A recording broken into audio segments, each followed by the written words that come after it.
So here we are looking for the dimension of Planck's constant h, where E equals to hf, where E is energy of a photon and f is frequency. Next thing we are going to do is to write down the formula as given in there. And since we are looking for the dimension of Planck's constant, or h, we make it the subject of the equation.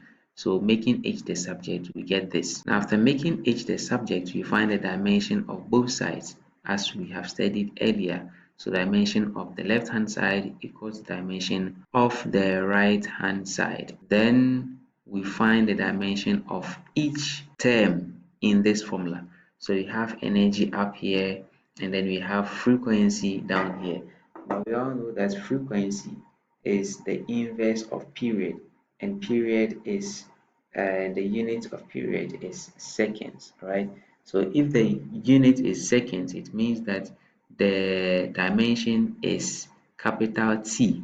So if dimension of period is capital T, that of frequency will be 1 over T, which is the same as T exponent -1. So let's finally substitute what you have in our formula, and we get ml squared T exponent -2, all divided by T exponent -1. So at this point, all we need to do is to simplify it further. So at this point, we get the dimension of Planck's constant h to be equal to ml squared T exponent -1. So this is the dimension of Planck's constant h.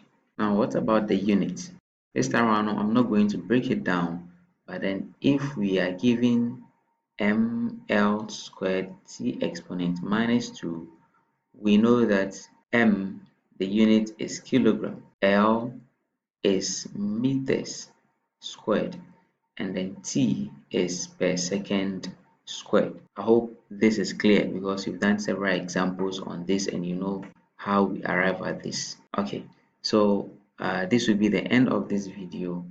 In our next video, we'll be looking at universal gas constant, speed of light, and Boltzmann's constant.